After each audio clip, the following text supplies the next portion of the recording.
Un saludo cordial con todos los asistentes a nombre de la Sociedad Científica de Estudiantes de Medicina de la Universidad César Vallejo, filial Piura. Hoy les traeremos la ponencia con el tema Evaluación y tratamiento al niño o niña con trastorno por déficit de atención e hiperactividad del ciclo de videoconferencias Pediatric Week.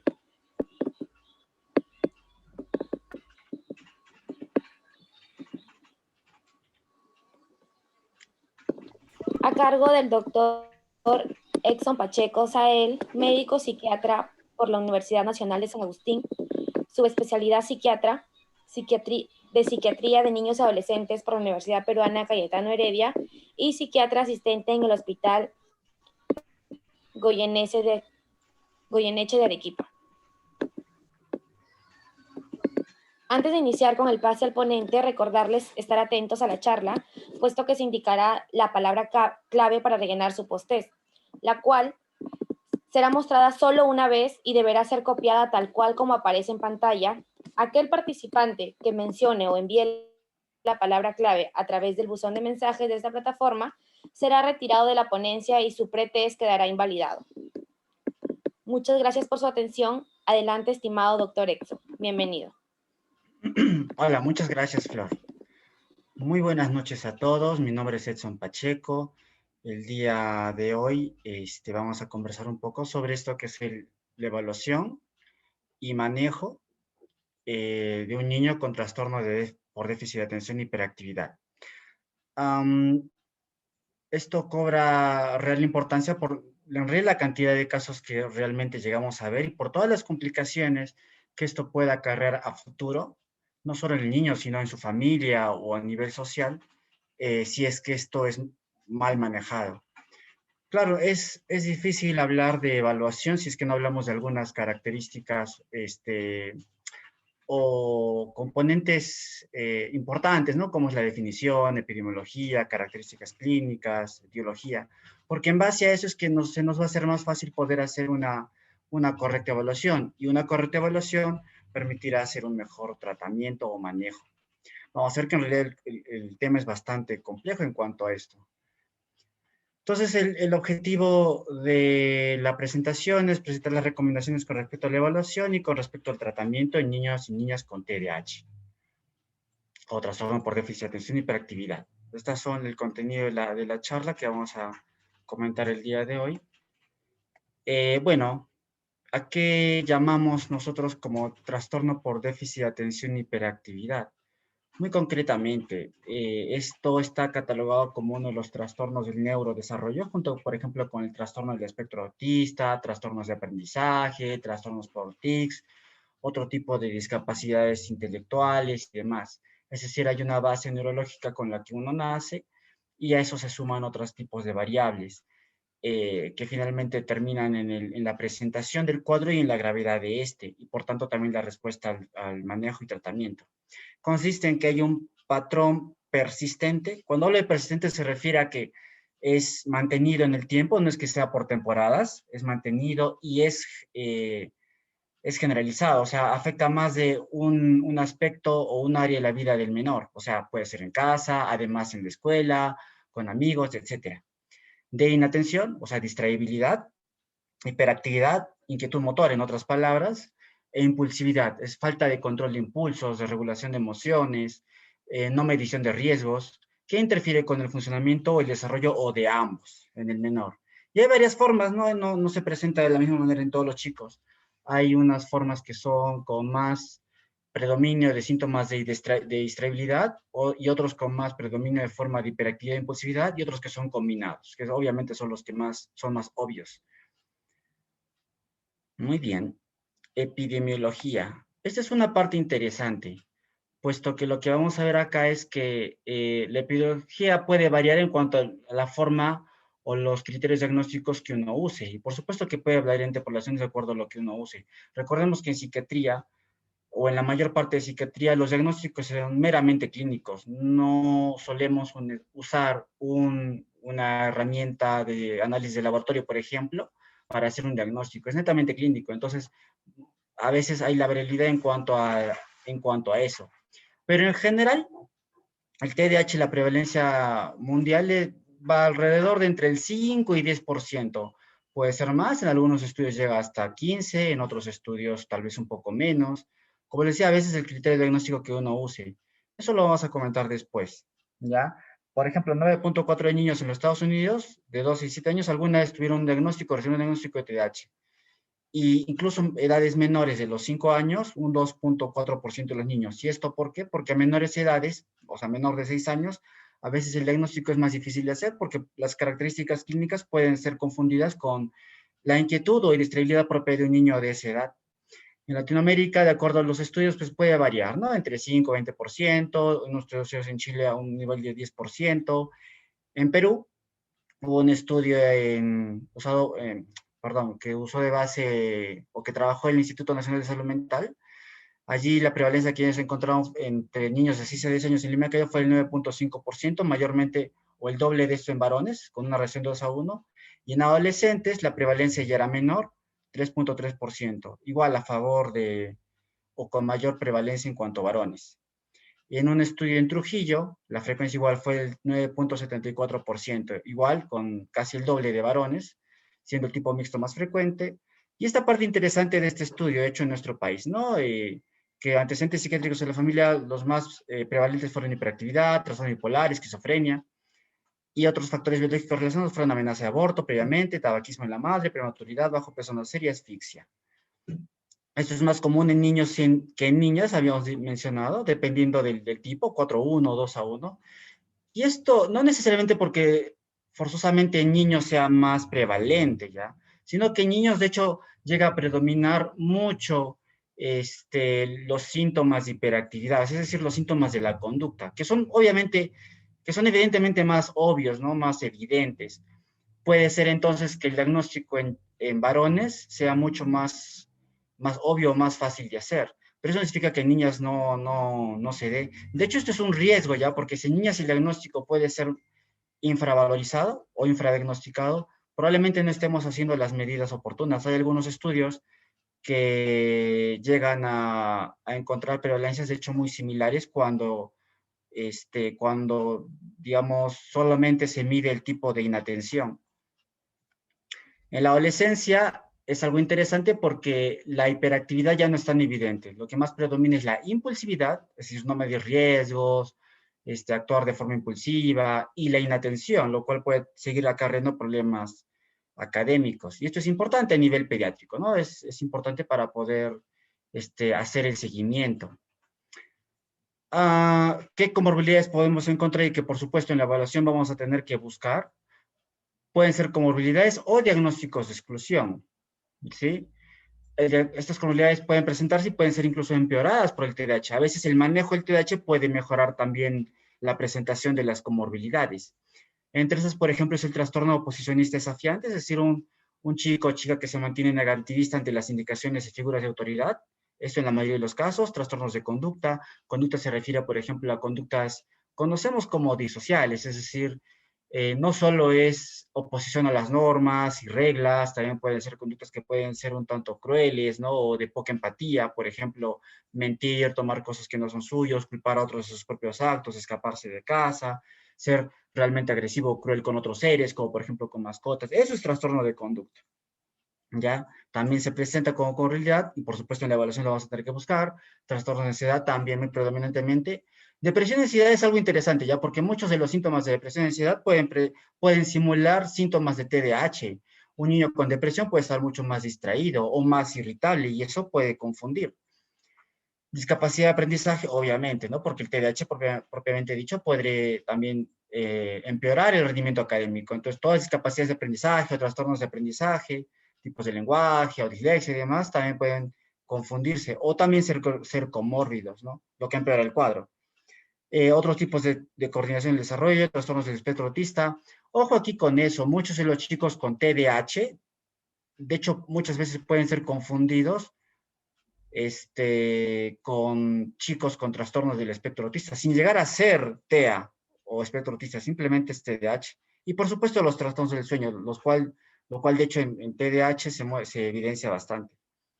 Etiología, Patogénesis, factores primarios y ambientales. Primarios, es decir, congénitos, y ambientales, es decir, cualquier factor agregado que se haya sumado para la presentación del cuadro. La heredabilidad, entre 70 y 75% cuando hacemos los estudios en gemelos. Hemos visto, hay muchos factores, por ejemplo, en cuanto a alteraciones a nivel genético, sobre todo, por ejemplo, aquellos relacionados a receptores de neurotransmisores, dopamina, serotonina, o sea, alteraciones a nivel de transmisores, perdón, de receptores o de transportadores. Vemos que hay un aumento en la densidad del transportador de dopamina, ¿ya? Y también otros factores que llegan a ser neuroanatómicos. Cuando evidenciamos a nivel anatómico y funcional, los chicos con TDAH, encontramos mayor prevalencia de algunas características bastante interesantes, ¿ya? Muy relacionadas a los síntomas. Lo que vamos a encontrar en estos chicos es de que aquellas áreas que están muy relacionadas, por ejemplo, con la inhibición motora, planificación, memoria, como por ejemplo son las áreas de corteza prefrontal o corteza cingulada anterior, hemos llegado a encontrar de que el grosor de estas áreas a nivel de materia gris también está alterado. No solo eso, a nivel de materia blanca, de sustancia blanca, conexiones también llegan a estar disfuncionales o más alteradas. Y curiosamente, muchas de estas alteraciones anatómicas pueden llegar a corregirse o mejorarse con el uso del tratamiento, como por ejemplo son los estimulantes. Entonces, de ahí, por ejemplo, la importancia del tratamiento. Entonces, habíamos dicho que los volúmenes corticales prefrontales pueden estar pequeños. O sea, en cuanto a sustancia gris, hay muchas alteraciones. De hecho, por tanto, el volumen cerebral es algo menor en la mayoría de estos chicos comparado con los controles. Habíamos dicho la corteza singular anterior, regiones frontales superiores, hay una asimetría inversa entre el núcleo caudado, volumen cerebral, cerebeloso menor. Cerebeloso no solo interviene con la coordinación motora, como ya sabemos, ¿no? Sino también, por ejemplo, con regulación emocional. El cerebro tiene muchas funciones muy interesantes que ya conocemos en la actualidad, cuerpo calloso, etcétera. Esta es una imagen interesante, ¿no? Donde muestra en color más resaltado aquellas áreas que tienen mayor diferencia de volumen o de grosor en chicos con TDAH versus controles, ¿no? Y lo que habíamos mencionado antes, áreas prefrontales, corteza cingulada anterior, etcétera. Algo interesante también de estas alteraciones anatómicas es de que el cerebro humano durante su desarrollo muestra una evolución, ¿sí? A nivel de las diferentes edades de vida. Como sabemos, de hecho, hay todo un proceso madurativo y de desarrollo en el cerebro humano, con poda sináptica y demás. Lo que vemos, por ejemplo, es que el grosor cortical también tiene un desarrollo y una evolución de forma natural en todos los chicos. Pero en los chicos con TDAH este desarrollo se viene retrasado, es como que estuviera un paso más atrás, como si estos chicos, de hecho, en muchas de estas funciones estuvieran en un grado más atrás. Por eso, muchos de los chicos con TDAH, en cuanto a amigos, suelen hacer amigos mucho más fácilmente con otros chicos y chicas de grados inferiores, tal vez un grado, 2 grados inferiores, más que con sus propios pares. De hecho, si sabemos, ¿no? En una misma aula, en un mismo grado, puede haber de chicos de diferentes edades, ¿no? Con casi hasta un año de diferencia entre ellos. Entonces, un chico de TDAH puede simular la conducta de uno de estos chicos mayores. Eso es importante tenerlo en cuenta, ¿ya? Porque otra vez en edades menores, a más jóvenes los chicos, siempre al hacer la evaluación en cuanto a conducta, regulación de emociones y demás, tenemos que notar esta diferencia, que no lo vamos a igualar exactamente con todos los chicos de su aula, sino con los chicos que sean de su edad, ya porque en su aula puede haber chicos muchos mayores. Esto hablo en general, no solo en chicos con TDAH. Entonces es un tema muy importante.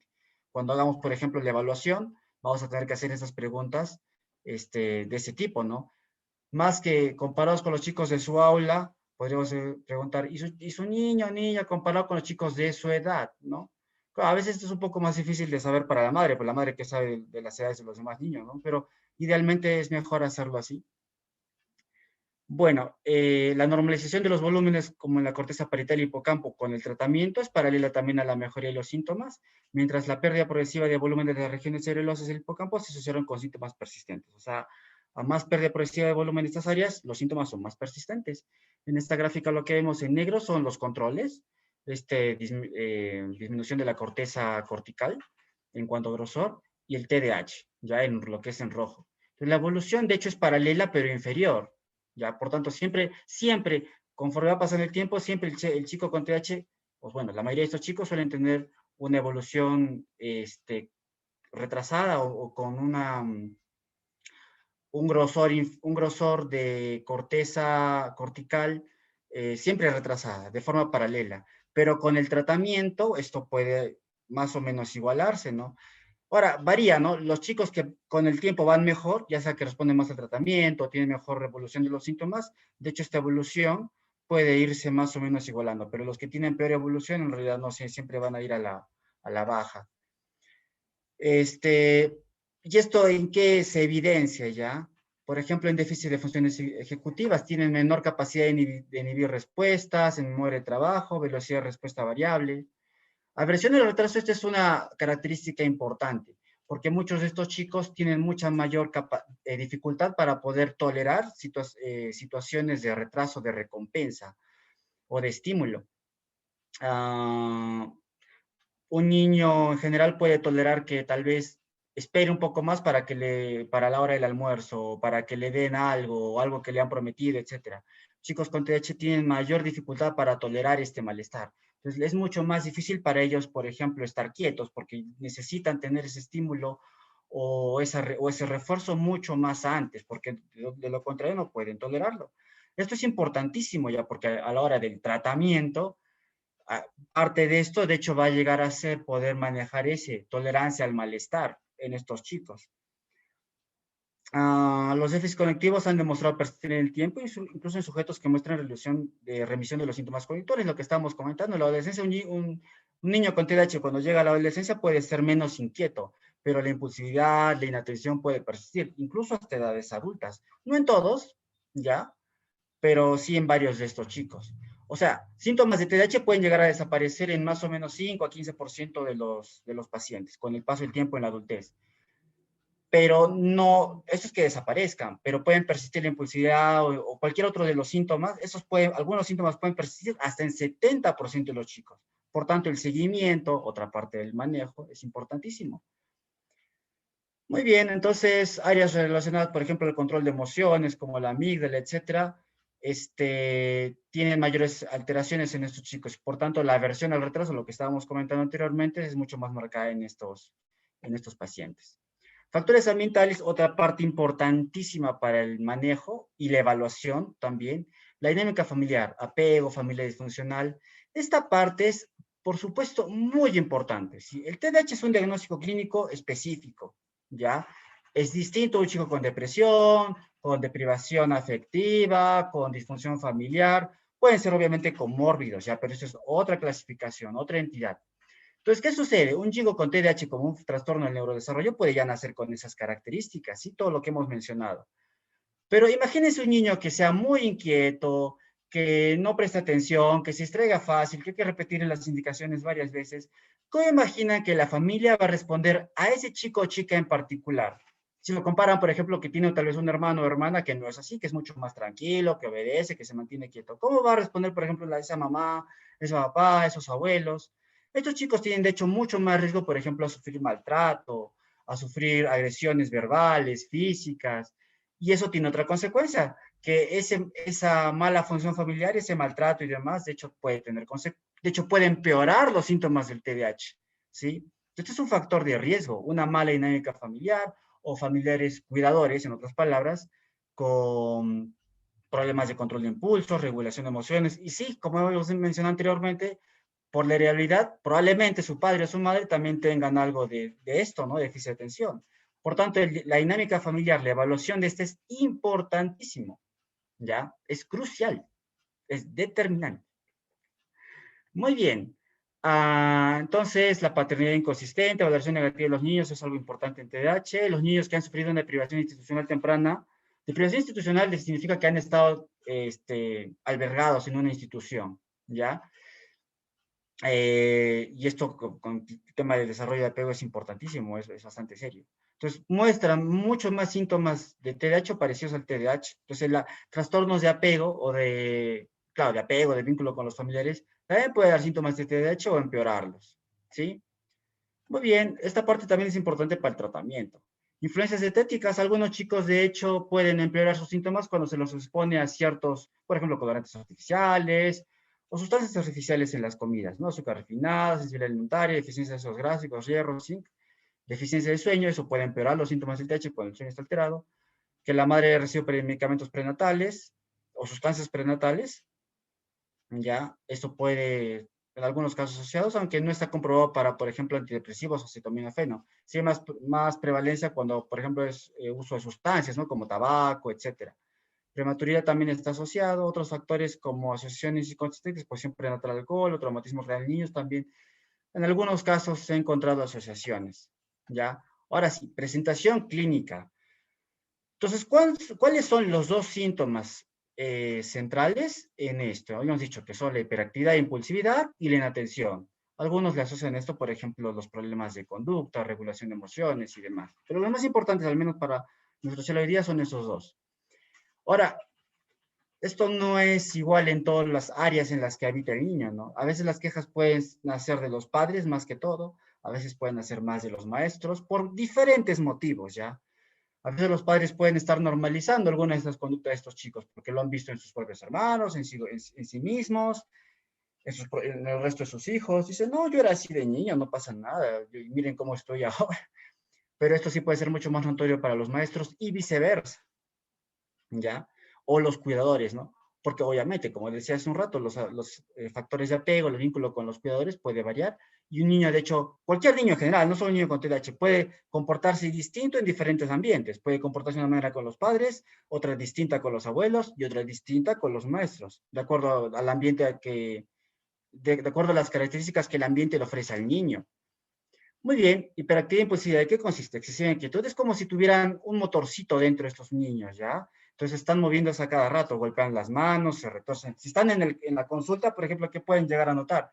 Que se está retorciendo en el asiento, que se mueve, que mira de un lado al otro, incluso que se llega a parar, coge los objetos del consultorio de la mano, se va a la ventana, se quiere salir por la puerta. Aquí una cosa importante, no todos los niños con TDAH van a hacer esto a la primera vez que te conocen, porque claro, la primera vez que te conocen puede que tal vez haya algo de timidez, ¿ya? Pero conforme ganan confianza, más tarde ese día o en otras consultas ya pueden ser más evidentes estas conductas. Pero si ya la vemos de arranque, pues ya podemos ir pensando que puede haber algo de esto. Dificultad para mantenerse sentado, por ejemplo, en el aula o en una reunión social, a veces misas o reuniones o lo que fuera, no se pueden permanecer sentados, se levantan, se caminan, van donde el compañero, salen del aula, etcétera. Esto sobre todo en niños. Recuerden que en adolescentes esto puede ya disminuir, pero la sensación de querer moverse puede quedarse allí, ¿ya? Entonces en adolescentes puede haber una sensación como de querer correr, treparse y demás.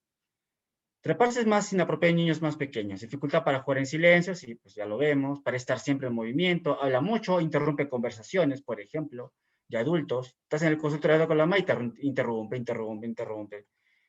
No espera turnos cuando juega con los demás compañeritos. Siempre quiere estar en el primer turno. Y eso, de hecho, todas estas características pueden dificultar no solo a nivel académico con los padres, se dan cuenta que puede afectar, por ejemplo, la relación con sus pares, no se levantan y pareciera que molestan al compañero, no esperan turnos, los chicos ya no quieren jugar con ellos, ya dan respuestas muy rápido, interrumpen a otros. Ah, estos síntomas, como les digo, a edades menores puede ser difícil de diferenciarlo por las características que tienen estos niños. Los niños menores pueden ser así, algo inquietos, pero ya más o menos a los 4 años, en promedio, podemos ir ya notándolos con mucha mayor intensidad.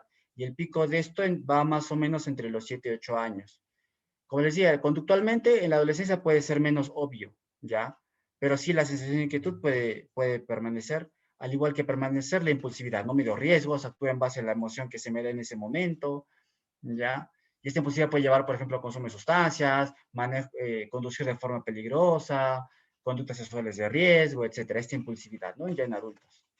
Inatención, bueno, parece que está distraído todo el tiempo, ya comete bastantes errores por eso.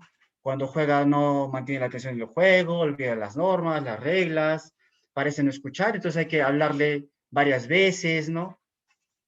Para que haga caso, no cumple las tareas, por ejemplo, o las empieza y no las acaba, o a dictados no los hace. es muy desordenado, no solo con sus cosas, sino para organizarse, para hacer actividades, pertenencias, evita tareas que requieren mucho esfuerzo mental. Por ejemplo, no le va bien en matemática a este chico, ¿no? Por ejemplo. No todos los chicos con TH les va mal en matemática, pero es un ejemplo, ¿no? Le va mal en matemática, esto le cuesta más trabajo y le dicen, ya, tienes que hacer tal trabajo de matemática, que sabes que le va a tomar mucho tiempo y frustración. No va a querer hacerlo ya sabiendo que siente esa frustración, o si lo empieza no lo va a querer continuar. Se va a aburrir, lo va a dejar, se va a parar, va a hacer otras cosas. Y esto en adultos, de hecho, puede permanecer. Te dicen, ¿sabes qué? Tienes que hacer una exposición sobre evaluación y manejo del TDAH a los chicos, ¿no?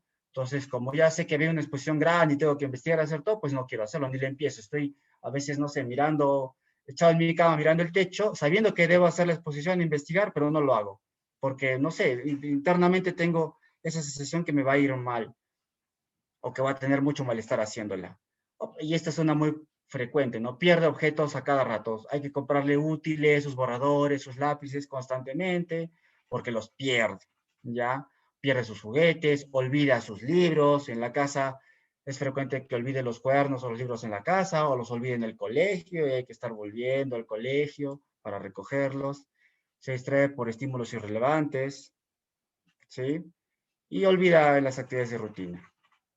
Estos síntomas deben afectar la función en varias actividades académicas, sociales y ocupacionales. Si no hay una afectación de las funciones a nivel social, académico, familiar y demás, yo no puedo hablar de TDAH, tiene que haber una afectación, ¿sí?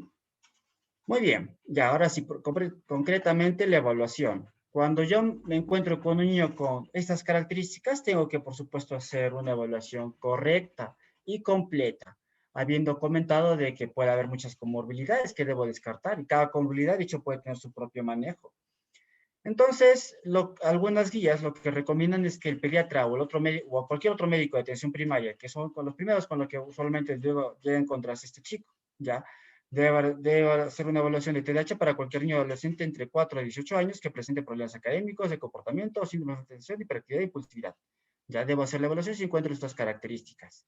En la historia clínica, obviamente, debo hacer una historia clínica completa, obvio, pero tomando atención a algunas características, ¿no? Por ejemplo, alteraciones del sueño o historial en la dieta, en las funciones biológicas. Esto solo porque la dieta puede alterarse o el apetito puede alterar, sino que mucho el tratamiento puede, de hecho, afectar el apetito, ¿sí? Entonces, eso tomarlo en cuenta antes de iniciar el tratamiento, cualquier tratamiento. Los antecedentes parentales que ya hemos comentado, también importante, hitos de desarrollo, también importante también anotarlo, para hacer también el diagnóstico diferencial. Recuerden que parte de esto es descartar TEA, ¿no? O buscar TEA si es que hay la posibilidad de pensarlo. TEA, trastorno del espectro autista. Que haya antecedentes familiares, usualmente papá o mamá. De hecho, en caso de padres, parece ser que los síntomas de TH en la madre pronostican un peor pronóstico o peor desempeño en el hijo con TDAH. El historial cardíaco, pulso, presión, esto es importantísimo porque otra vez en el parte del tratamiento farmacológico puede alterarse estas funciones. Estresores familiares, todo lo que le había comentado en la dinámica familiar, relaciones problemáticas, cómo es la relación con los padres, ¿sí? Cómo imponen límites los padres, cómo ponen castigos, cómo ponen normas, cómo refuerzan, si no están los padres, si tal vez los padres trabajan y con quién se quedan a cargo, qué cuidadores se a cargo del chico o chica, ya. A veces con los padres pueden ser los padres perfectos, ya, pero los padres trabajan y lo dejan a veces a cargo de la abuela o el abuelo o los tíos. Y tal vez los tíos no son nada perfectos, ¿no? Pueden ser bastante invalidantes o pueden llegar a ser agresivos o demás, ¿no? Por eso toda la dinámica familiar es importantísima. No solo en casa, también obviamente en la escuela. La profesora pues es invalidante, es muy rígida, es agresiva y demás, o discrimina al niño o a la niña. Entonces, eso puede de hecho empeorar el desempeño en el colegio. Entonces, también hay que investigar eso. Obviamente el desempeño escolar, también su rendimiento. En cuanto al examen físico, esto también importa porque en el tratamiento puede bajar el apetito. Algunos chicos con estimulantes pueden llegar a verse que su crecimiento se ve algo retrasado, tal vez por algunos pocos centímetros. Entonces, de arranque, de primera instancia, la altura, el peso, circunferencia de cabeza, esto por el tema del TDAH, signos vitales, del TEA, de base. Ya hay que eso, por ejemplo, hay que asesorarse que eso está dentro de rangos normales, evaluación de características dimórficas para poder descartar otras patologías, por ejemplo, genéticas, que también pueden tener síntomas de TDAH, examen neurológico completo, observación del comportamiento en el consultorio, hay que verlo, cómo se comporta, cómo responde, si sigue mis indicaciones, todo lo que hemos comentado anteriormente, ya comunicación, todo para descartar trastorno del espectro autista, la interacción con sus padres, cómo los padres interactúan con el niño en el consultorio, eso tenemos que ver, ¿no? Si lo cortan, si, digamos, los padres interrumpen al niño, cortan al niño, si son muy directivos y le dicen, ya responde, ya haz esto, ya saluda, ya, si lo estresan más al niño, o si de lo contrario, pues lo relajan, lo calman. Eso también es importantísimo. El niño, cómo se comporta a sus padres, si los interrumpe, si les sigue las indicaciones.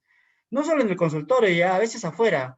A veces abres la puerta del consultorio y ves la sala de espera y ves que la madre le está gritando al niño o le está jalando las orejas, antes o después de la consulta.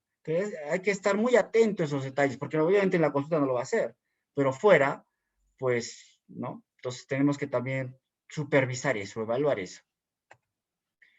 Escalas que podemos usar para la evaluación, hay varias. De hecho, si buscan en internet van a encontrar muchísimas. Pero digamos, entre las más usadas, incluso validadas en español, está la de Conners. La de Conners es una de las más usadas, ¿sí? Sirve como para tamizaje, como para hacer una evaluación también de los síntomas en el tiempo. O sea, hago una evaluación de Conners y luego la sigo evaluando con el paso de las semanas o meses para ver si está respondiendo o no al tratamiento. La escala de Conners tiene dos variables, una para padres y otra para profesores, ¿sí? Son autollenadas, ¿no? Cada padre, cada profesor la puede llenar simplemente leyendo las preguntas. Y tiene, de hecho, la escala Conners varias también versiones. Hay versiones largas, que son las originales, bien largas, o sea, hablamos de 93 preguntas en la de padres y 48 para la de maestros, es larguísimo. También hay versiones más abreviadas, ¿no? Como que el de la mitad de preguntas. Perdón, es 48, perdón, la versión larga es 93 para padres, 39 para profesores, y la versión corta es 48 preguntas para padres y 24, me parece, para profesores. Igual sigue siendo bastante. Entonces, aplicar un Conners, ¿sí? Es largo, toma tiempo. Hay versiones mucho más abreviadas que son como para tamizaje, que son solo 10 preguntas, tanto para padres como para profesores. Obviamente esto es netamente para tamizajes, como que para que lo hagas en la sala de espera, cuando tienes muchos pacientes, ya les haces a todos los padres que tienen un costo de 10 escalas, y básicamente lo que te mide esa abreviación es hiperactividad, es la parte de hiperactividad de la escala. Y, mira, qué interesante está esto. Bueno, ya, son solo 10, entonces como para un tamizaje, para cuando ya salga un puntaje, mayor de 16 en niños y mayor de 13 en niñas, ya digo, bueno, TDAH mejor lo voy a comenzar a preguntar un poco más, ¿ya? Pediatric Symptom Checklist, también, observación del comportamiento en el hogar, es otra escala. Las he puesto, están por ejemplo, las escalas o guías mexicanas.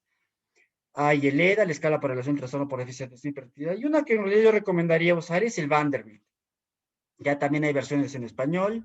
Si gustan y si les interesa, al final de la exposición está mi correo. Me pueden enviar un correo si es que desean que les pase, por ejemplo, cómo son estas escalas en PDF. ¿Ya? La Vanderbilt es interesante, la versión algo más larga. Son como, no recuerdo exactamente, con 40 y tantas preguntas, tanto para padres como para profesores. Es menos que el Conners, pero no solo evalúa pues TDAH, o sea, déficit de atención, hiperactividad y demás. Evalúa, por ejemplo, posicionista desafiante, problemas de conducta, ansiedad y demás. Entonces, es una escala relativamente completa. Al menos para nosotros que estamos estudiando, podría ser muy interesante para poder aplicar, ¿no? Si hay una sospecha de TDAH.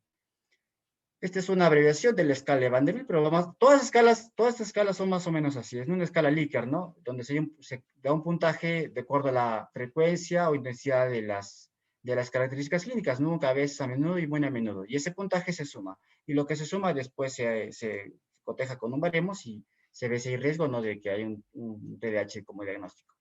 Creo que esto es importante que ustedes sepan. Lo que recomienda el MHGAP. El MHGAP fue publicado por la OMS, perdón, y una versión 2 del MHGAP.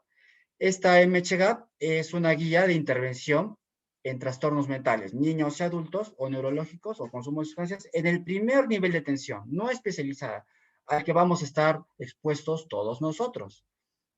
Es un manual dirigido a profesionales sanitarios no especializados en salud mental. Por tanto, es algo que todos nosotros debemos saber, con bastantes algoritmos muy interesantes. ¿En qué consiste el MHGA para lo que es TDAH? Primero, evaluamos detectar problemas de falta de atención y hiperactividad. Entonces, la pregunta es, ¿el niño o el adolescente es demasiado activo, es incapaz de quedarse quieto por un tiempo, se distrae fácilmente, dificultad para completar las tareas, se mueve sin cesar? Si la respuesta es sí, seguimos. Si la respuesta es no, bueno, tenemos que buscar otras características, ¿no? Como trastornos de conducta y demás, ¿no? Bueno, si la respuesta es sí, ¿qué hacemos? Preguntamos, ¿son los síntomas persistentes, graves y casos considerables dificultades en el funcionamiento diario? Lo que les decía, no hay TDAH si no hay perturbación en estas áreas, ¿ya? Si hay perturbación en estas áreas, los síntomas son persistentes, o no es por temporadas, es todo el tiempo, ¿ya? Son afirmativas las respuestas a todas las siguientes preguntas. Están los síntomas presentes en múltiples entornos, repito, no hay TDAH solo en la casa, tiene que ser en TDAH en la casa o en el colegio o en otros, o en más de un área. Han durado por lo menos 6 meses, son inapropiados para el nivel de desarrollo del niño o del adolescente, recuerden, para la edad. Hay considerables dificultades en el funcionamiento diario en el ámbito personal. Si la respuesta es sí, sí es probable que sea TDAH. Si la respuesta es no, no parece probable TDAH, busquemos otros problemas, como problemas de conducta, posiciones desafiantes, disfunción familiar, etcétera, etcétera. Bueno, si la respuesta es sí, luego, ¿qué hacemos? Hay que descartar otras causas de estas que pueden causar estas características, ¿no? Sobre todo físicas, problemas de tiroides, enfermedades infecciosas, que haya síntomas de dolor, infecciones de oído, etcétera. Muy bien, si la respuesta a estos problemas o enfermedades es sí, bueno, hay que tratar, obvio, ¿no? Hay que tratarlas. Y si no, pues vayamos al protocolo 3. Como decía, esta es la segunda versión del MHGAP. La primera versión decía algo distinto, que ahorita vamos a mencionar. ¿Qué hacemos cuando tenemos un niño con muy probable TDAH? ¿Sí? Brindamos orientación a la familia, ¿ya? Hay que psicoeducar a los cuidadores, sobre todo sobre la crianza, sobre cómo hacer modificación de conducta. Vamos a mencionar eso en un momento más en tratamiento. Evaluar los factores estresantes, dar apoyo a los cuidadores, ponerse en contacto con los profesores, si es que se puede, con los recursos, si no tiene CIS hay que buscar que tenga CIS, etcétera, etcétera, ¿no? Intervenciones conductuales y demás. Si los tratamientos, y hacemos todo esto, si los tratamientos han fracasado y el niño o el adolescente tiene un diagnóstico de TDAH y tiene al menos 6 años de edad, derívelo a un especialista para tratamiento con estimulantes, como metilfenidato. Esta es la parte que ha variado. Anteriormente, de hecho, la sugerencia era nosotros podemos de arranque iniciar el tratamiento, pero las últimas guías, las más recientes, de hecho, recomiendan que si vamos a empezar un tratamiento farmacológico, lo derivemos de todas maneras a un especialista. Pero sí vamos haciendo todas estas otras intervenciones a nivel conductual, psicológico y demás. Y tenemos que tener seguimiento del caso. Hay que hacer evaluaciones auxiliares de acuerdo a lo que encontremos, evaluación del lenguaje, evaluación terapia ocupacional, si problemas de coordinación motora, por ejemplo, evaluación de salud mental. Recordemos, hay que descartar otros problemas de salud mental, nivel de plomo que también puede dar características de TDAH, hormonas tiroideas, genéticas, si es que hay malformaciones, como habíamos mencionado en el examen físico, hay que buscar eso, ya. Búsqueda de evaluación del sueño, problemas con neurología, etcétera, o pruebas psicométricas como evaluación de la inteligencia con perdón, coeficiente intelectual, si es que sí lo ameritase. Miren, aquí es la palabra clave. ¿Tiene que ser acá? ¿Doy un tiempo o sigo nomás? ¿Sigo? ¿Sí? Bueno, sigo. No sé. Diagnóstico. Ya. Entonces, el diagnóstico es como todo lo que ya hemos comentado. Usualmente para el diagnóstico tenemos dos clasificaciones, la CIE-10 y la DSM-5. La CIE-10 es mucho más antigua. La DSM-5, para haber sido publicada, de hecho, se respaldaba en más estudios. Y de hecho, los criterios de la CIE-10 son mucho más restrictivos. Cuando hacemos estudios con CIE-10, la prevalencia de hecho es menor. Y como vamos a ver dentro de poco, no tratar un TDAH puede significar mayor prevalencia, probabilidad de complicaciones a futuro y bien serias, ¿ya? Entonces, patrón persistente, se hizo más síntomas en las áreas que hemos mencionado, al menos 6 meses. Falta de atención, se hizo más síntomas acá, son los mismos que hemos mencionado anteriormente. Igual hiperactividad e impulsividad, se hizo más síntomas. La DSM-5, a diferencia de versiones anteriores, dice que los síntomas deben aparecer antes de los 12 años de edad. Y luego estudios posteriores no encontraron mayor diferencia en cuanto a, digamos, a la prevalencia y demás. A veces, como decía, cuando los síntomas son muy leves, puede que yo en las primeras edades, no, en los primeros años no me haya dado cuenta. Y cuando ya las demandas o las exigencias sociales son más importantes, ahí recién me doy cuenta. Por eso la ampliaron desde 6 años a los 12 años como edad de límite para inicio de estos síntomas. ¿Y qué pasa si un chico o chica aparecen estos síntomas, pero después de los 12 años? Bueno, formalmente ya no sería TDAH, ya, pero podríamos catalogarlo como algunos dicen hoy en día, ¿no? TDAH tardío, TDAH adulto, que también requiere un manejo, pero no es formalmente TDAH. Se presenta en más contextos, interfiere con el funcionamiento y no tiene otra explicación, ¿ya? No es parte de un trastorno de bipolar o depresivo, o ansiedad, o disociativo, o trauma, etc. Las presentaciones que habíamos conversado, todo el diagnóstico diferencial que habíamos también comentado, que también hay que descartarlo, incluyendo las patologías neurológicas como trastornos compulsivos, secuelas, trastornos metabólicos, trastornos de coordinación, etc. Esto también, hay que descartar todos los factores emocionales, psicosociales también influye, hay que descartar todo eso y demás. Bueno, el manejo, ya para ir acabando nuestra conversación del día de hoy, hay que ¿cuáles son las generalidades del tratamiento? Coordinación de la atención, este es un trabajo multidisciplinario, no solo médico, interviene aquí psicología, para todo lo que le comentaba, ¿no? Psicoterapia, modificación de conducta y demás. Interviene a veces servicio social, si encontramos, por ejemplo, aquí maltratos. Interviene, por ejemplo, el trabajo con el colegio, ya mucho trabajo con el colegio. Esta parte es importante, muchos de los chicos pasan mucho tiempo de su vida allí y son los cuidadores, ahí quienes son los maestros, ¿ya? Participación del paciente y la familia, establecer objetivos realistas, no le vamos a venir a decir a los padres que ya con ese tratamiento ya el niño va a estar normal, no, probablemente siempre sea medio impulsivo, pero ¿qué cosa queremos lograr con el tratamiento? ¿No? Que mejore la conducta, que mejore el rendimiento, pero los padres también deben saber de que tal vez probablemente esto no mejore al 100% y que tenemos que nosotros también poner de nuestra parte, ¿no? Como padres. Muy bien. Tratar las afecciones coexistentes. Esto es importante. Miren, aquí las guías, prácticamente todas las guías dividen el tratamiento entre menores de 6 años y de 6 años a 12 y tal vez en adolescentes. Pero esta parte es importante. Edades menores como menores de 6 años, a veces los síntomas pueden no ser muy claros. Y dado que el tratamiento farmacológico puede llegar a tener efectos adversos y demás, como por ejemplo el retraso en la talla, alteración del apetito, es que idealmente el tratamiento farmacológico recién se reserva para mayores de 6 años, al menos así lo sugiere la mayoría de guías. Entonces, antes de esa edad, lo que vamos a hacer es más trabajo psicoterapéutico, de modificación de conducta o entrenamiento a los padres, o sea, medidas que no son farmacológicas, con la familia y con el niño, ¿ya? Y recién daríamos medicamentos en edades menores de 6 cuando ya los síntomas son muy graves, tan graves que afectan, por ejemplo, incluso la propia integridad física del niño, ¿sí? Tan hiperactivo y tan impulsivo es que se para cayendo, para trepando árboles, para golpeando a sus compañeros, a sus familiares. Cuando los síntomas ya son muy serios, recién podríamos considerar dar metilfenidato a estas edades. Niños de edad escolar, ahí ya las guías recomiendan, si es TDAH, damos combinado, medicación estimulante de primera línea, como metilfenidato o anfetaminas, combinado con terapia conductual. Anfetaminas, digo acá entre comillas, porque en realidad en nuestro medio no es que las podamos conseguir, pero sí hay metilfenidato. Ya, hay algunos medicamentos no estimulantes como la tomoxetina que pueden ser más apropiados para algunos niños, sobre todo si estos, por ejemplo, pueden tener síntomas de ansiedad o tics que podrían ser exacerbados, de hecho, por los estimulantes. No siempre, pero puede ser. Ahora, ¿qué tratamiento farmacológico le va mejor a cuál niño y cuál a otro? Eso es idiosincrático. Ya no lo sabemos, pero por eso siempre iniciamos el tratamiento con dosis bajas, con estimulantes y después vamos evaluando la respuesta. Y las familias a veces no van a querer por miedo, por lo que fuera. Y ahí nosotros tenemos siempre que respetar eso. No juzgamos a los padres por no querer un tratamiento farmacológico. Los psicoeducamos, los motivamos, pero nunca juzgamos, ¿sí? Usamos escalas, como ya mencioné anteriormente, para evaluación de la mejoría clínica y del tratamiento.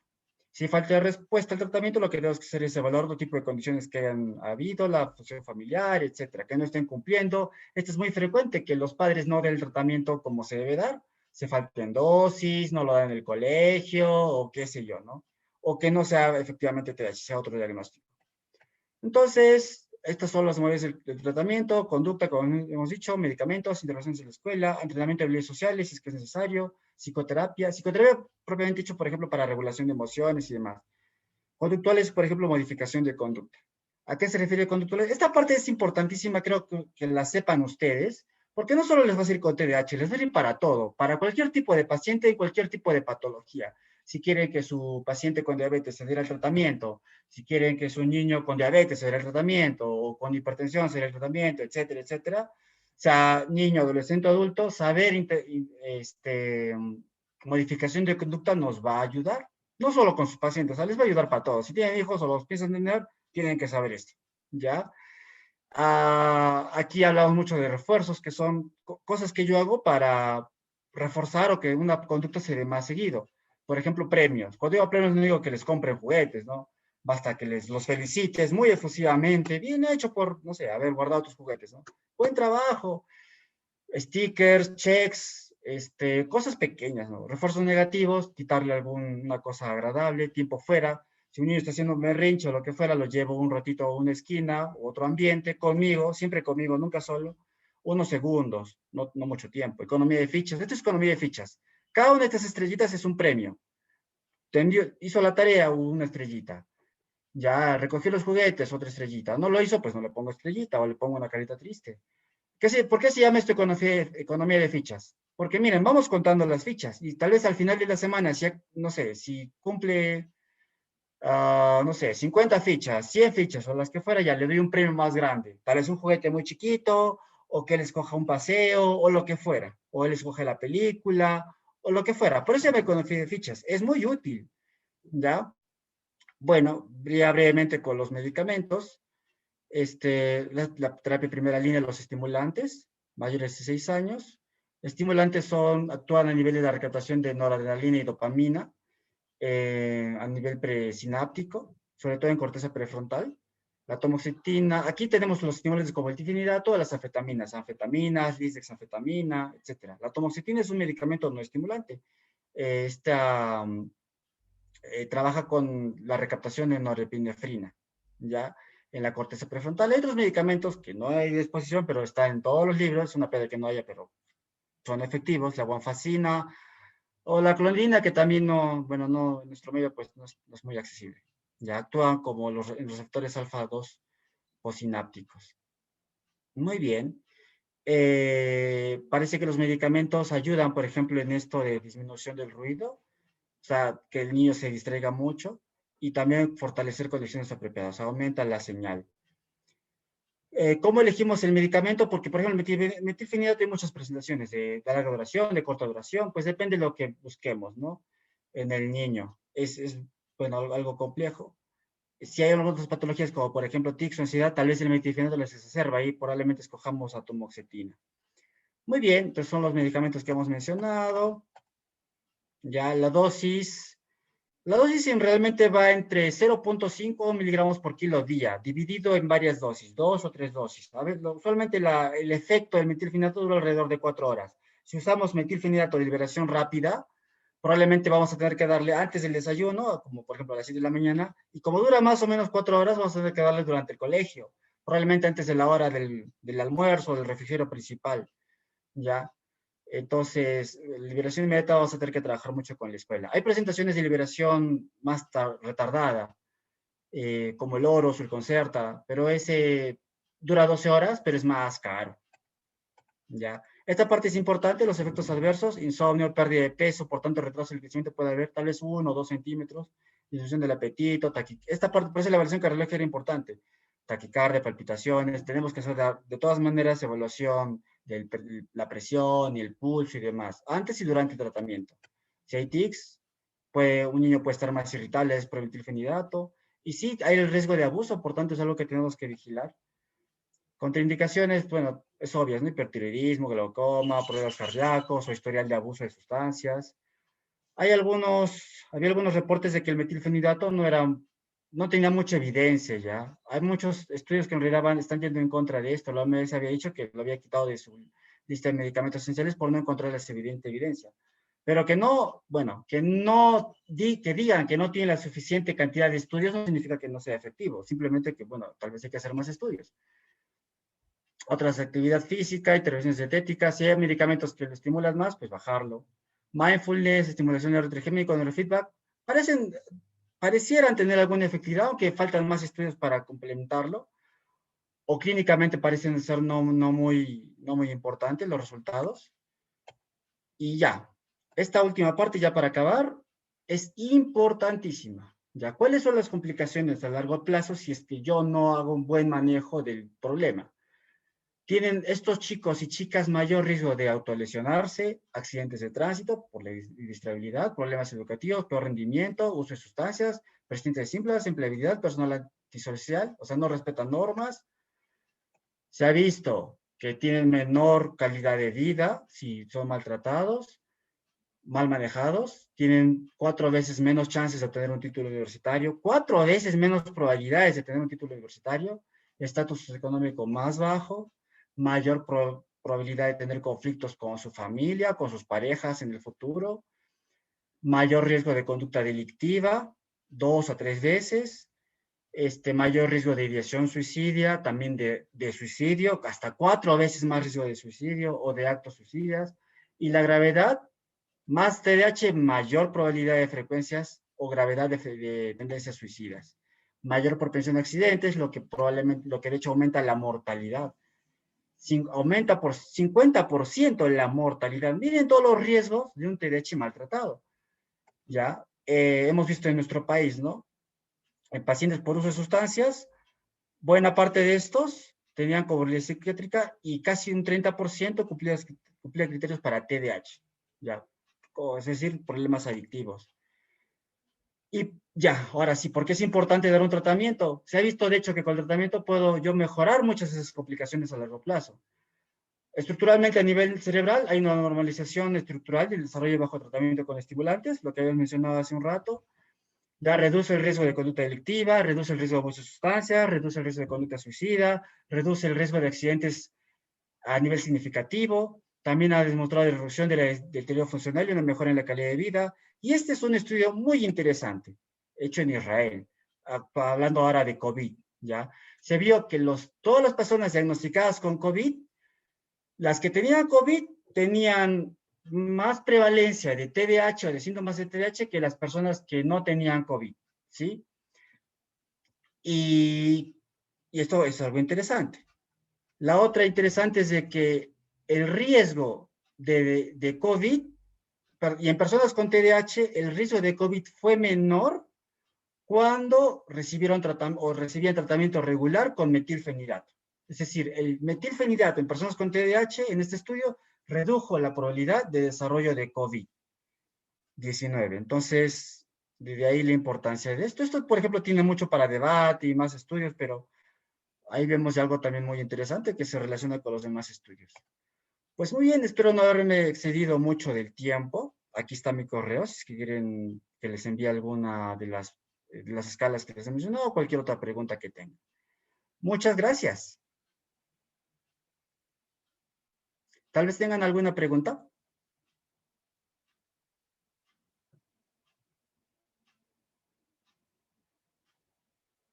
Doctor, disculpe, ¿será que puede volver a proyectar su correo, por favor, para que le solicitemos las escalas de TDAH? Sí, por supuesto. A ver un segundo, aquí está. Este es edsonpachecoz@hotmail.com. Es más, lo voy a escribir también en el chat.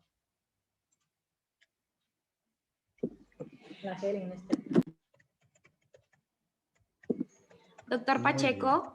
muchas gracias Sí, por la ponencia. a ustedes. También agradecerle a todos los que han participado el día de hoy de su ponencia. ¿Alguien que quiera hacer alguna pregunta?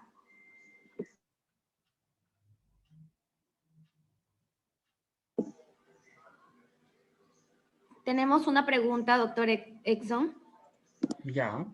que si podría repetir, por favor, acerca de los factores anatómicos. Ya. Creo que aquí lo más importante es que podríamos resaltar que hay una disminución del volumen cerebral, a predominio de la sustancia gris, ¿ya? También hay alteración en ciertas colecciones en sustancia blanca. Y de la sustancia gris, las áreas que son o que muestran mayor disminución de su grosor, por ejemplo, son aquellas relacionadas a sistemas de control de impulsos, sistemas de planificación, como es la corteza prefrontal, funciones ejecutivas, ¿no? Memoria de trabajo o planificación de otros tipos de áreas, como por ejemplo a nivel de memoria, eh, regulación de emociones, como por ejemplo son, a ver, primero, los que comentó inicialmente son corteza prefrontal, ¿ya? Y dentro de estas, el corteza prefrontal dorsolateral, como hemos visto en las imágenes, ¿ya? También habíamos visto disminución del volumen de la corteza, por ejemplo, en el área cingulada anterior. Eso también es algo que lo repite muy frecuentemente en los estudios. Otras áreas que también suelen verse involucradas, de hecho son muchas, ¿ya? Pero entre otras áreas involucradas por nivel temporal, a nivel de memoria, en este caso, ¿no? Por ejemplo, también se ha visto a nivel de cerebelo, algunas alteraciones, hay en disminución de grosor cortical. Ya, eso en cuanto a disminución de sustancia gris, ya. Por ejemplo, otras áreas que habían visto afectadas, como por ejemplo que sean mucho más reactivas, se ha visto, por ejemplo, lo que es amígdala, esta llegaba a ser mucho más reactiva, por ejemplo, esto a nivel de funcionalidad, ya. Esto no lo vas a encontrar en una resonancia, pero sí, cuando lo haces de forma funcional, sí. Esta es mucho más reactiva, por ejemplo, ante situaciones de buscar tolerancia al retraso al estímulo, ¿no? O aversión al estímulo. Cuando yo tardo más en dar un estímulo al niño con TDAH, esta área de la amígdala es mucho más reactiva. Entonces, ¿qué va a pasar? Sabiendo el área amígdala que es importantísima en lo que es regulación de emociones o control, por ejemplo, de discriminación de que una situación es amenazante o no, esta al dispararse va a desencadenar reacciones emocionales intensas, ¿no? Por ejemplo, de ansiedad o enojo, de huida o de evitación. Entonces, estos niños ante, por ejemplo, quédate sentado o espera tal esto o lo que fuera, ¿qué van a hacer? Pueden ser mucho más sensibles a eso y no lo van a tolerar, y para calmar esa ansiedad, ¿qué van a hacer? Van a levantarse, van a pararse, van a ir a jugar con el compañero y demás. Como el área prefrontal también viene siendo alterada, no van a poder discriminar bien entre lo que me conviene o no me conviene. Entonces, no discriminan que me conviene más quedarme quieto, entonces van a volver a pararse, van a ser más impulsivos, van a interrumpir los juegos, van a querer estar siempre, no van a respetar turnos, a pesar de que se dan cuenta que los compañeros no quieren eso, que eso va en contra de las normas del juego. Como yo no discrimino bien esto, pues lo voy a seguir haciendo, porque tengo mayor dificultad para hacer planificación a futuro o regular mis impulsos.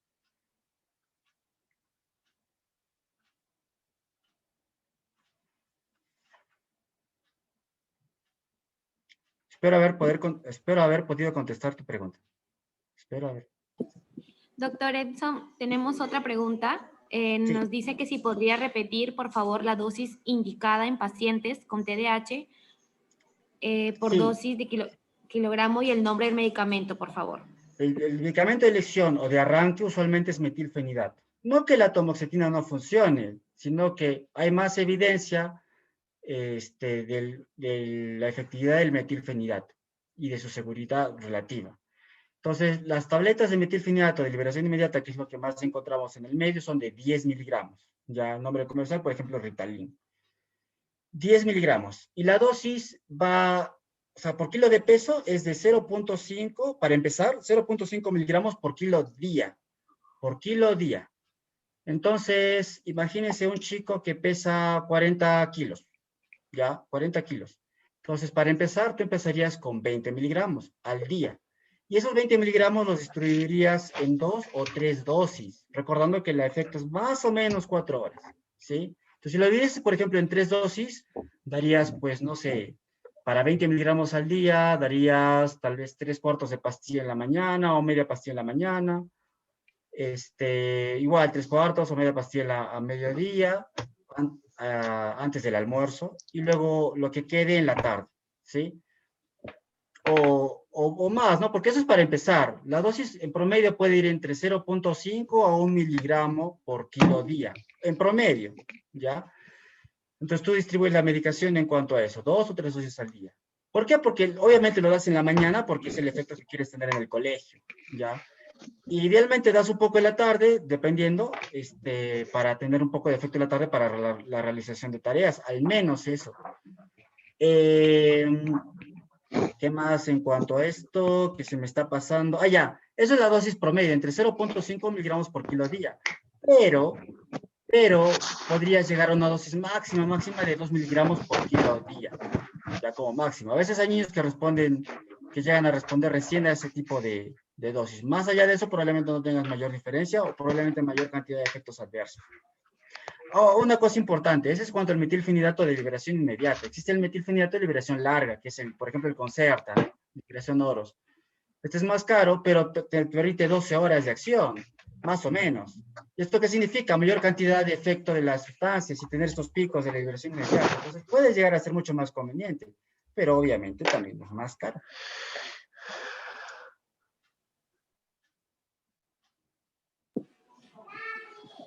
Maffer Muy bien. Paripanca nos pregunta, ¿qué otros estimulantes podrían considerarse como TX? Perdón, ¿qué otros estimulantes pueden costarse como qué? Como TX. ¿Como TX? A ver. ¿Qué otros estimulantes podrían considerarse como qué está escrito acá? Como tratamiento. Ah, como tratamiento. Ah, ya.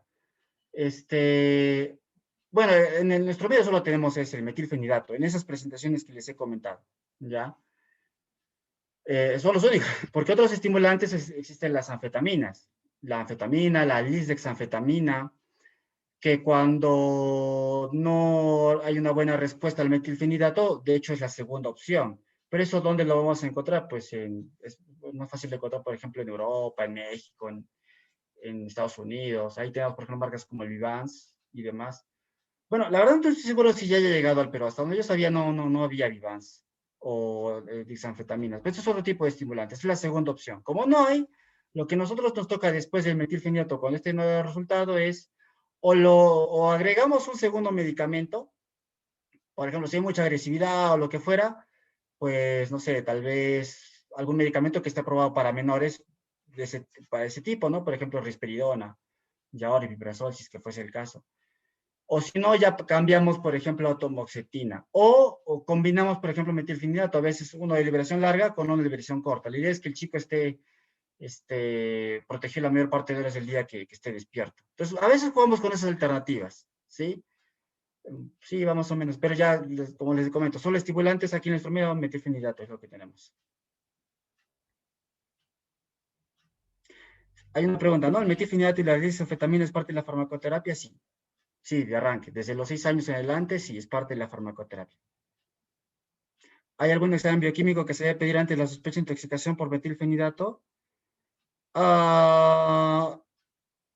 Ante la sospecha, perdón, de intoxicación por metilfenidato, bueno, si hay una sospecha de intoxicación por metilfenidato y tú tienes síntomas de intoxicación por metilfenidato, pues aumenta la frecuencia cardíaca, aumenta la presión arterial, confusión, muchos vómitos o lo que fuera, pues sí, tendrías que tratar que esos síntomas no fueran debidos a otro tipo de sustancia primero, o que no sea debido a otro tipo de problemas físicos, ¿no? Problemas tiroideos y demás. Pero ahí lo que más, en todo caso, si ya sospechas que hay una intoxicación por metilfenidato, aquí la evaluación cardiovascular es importantísima.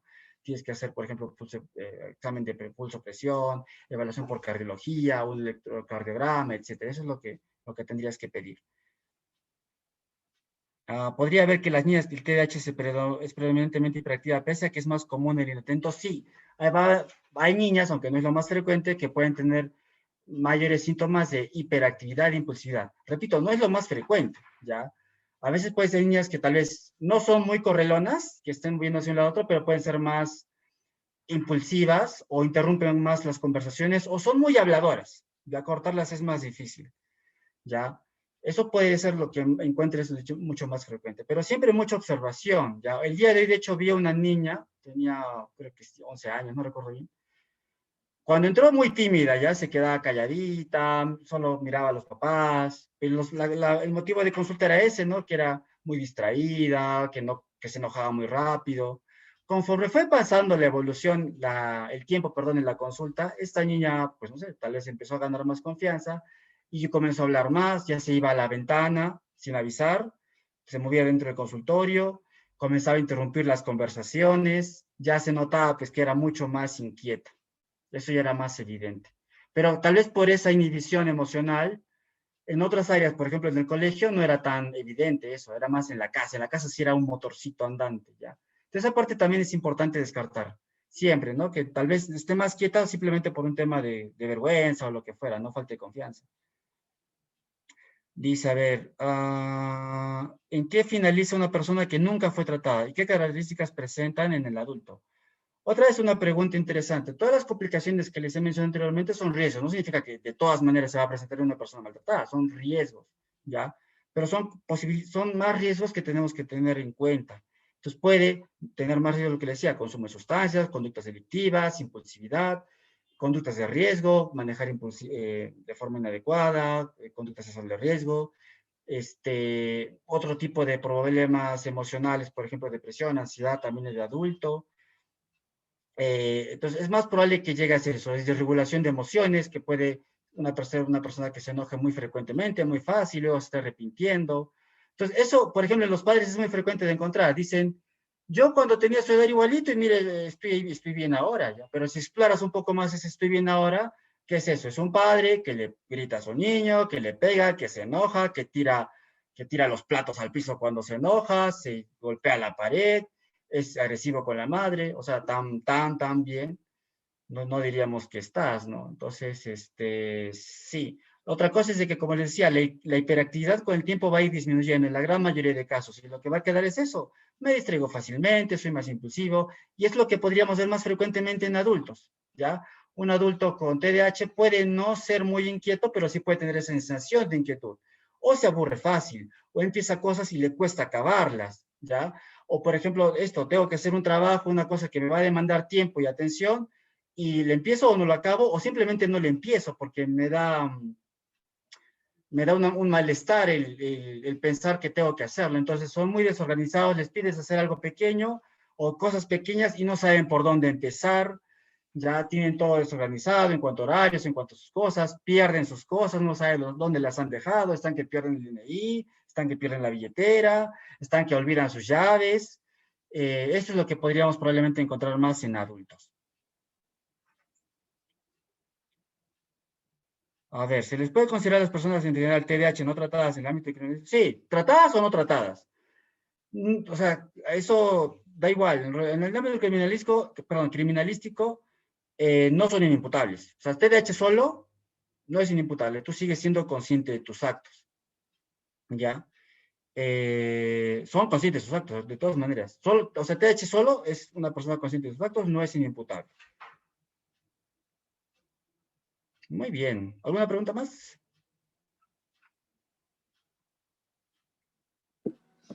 Después de haber culminado con las preguntas, reitero el agradecimiento a usted, doctor Exxon Pacheco Sael, y a los asistentes por parte de SOCIE en UCB Piura. ¿Algunas palabras de agradecimiento que usted quiera decir, doctor?